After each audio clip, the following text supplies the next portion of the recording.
इन गंगाओं में नहाने से, कुंभ में डुबकी लगाने से, भागवत कथा सुनने से कभी भी पाप से मुक्ति नहीं होगी। दुनिया में आपने जो पाप कर्म किया है बंधुओं, वो कभी नष्ट नहीं हो सकता। हर एक कर्म का फल देने के बाद ही नष्ट होता है, उससे पहले नष्ट कदापि नहीं हो सकता। ये लोग आपको बहका रहे हैं ना कि भाई हमारी कथा सुन लो, एकादशी का व्रत कर लो, कुंभ में स्नान कर लो। ये सब कुछ दुकानदार लोग अपनी दुकान खोल करके बैठे हैं। वेद शास्त्रों में कहीं नहीं लिखा। अच्छा बताओ, गंगा जी में नहाने से क्या पाप नष्ट हो सकता है? पाप कोई उबटन की तरह शरीर पर चिपका रहता है क्या? अगर शरीर पर चिपका रहता तो भैया गंगा जी में नहाओ, थोड़ा शरीर को रगड़ो तो हो सकता धुल भी जाए।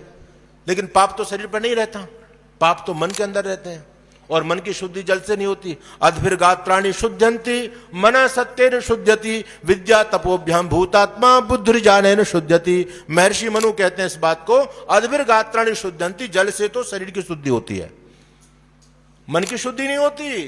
पाप शरीर पर नहीं चिपका रहता, पाप मन में रहता है। तो फिर गंगा में नहाने से पाप कैसे धुल जाएगा? भाई सोचने वाली बात है। अब आप मुझे ये बताओ कि भैया अगर गंगा जी के जल में नहाने से पापों से मुक्ति होती है तो पहली मुक्ति तो मछली की होनी चाहिए।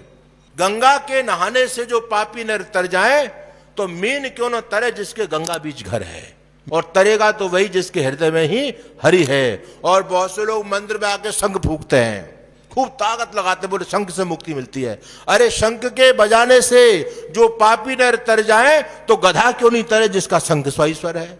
तरेगा तो वही जिसके हृदय में ही हरे। बंधु, इन गंगाओं में नहाने से, कुंभ में डुबकी लगाने से, भागवत कथा सुनने से कभी भी पाप से मुक्ति नहीं होगी। और जो व्यक्ति इस बात को कहता है, मैं चैलेंज के साथ में बैठ कहता हूं इस बात को, शास्त्रार्थ करे हमसे।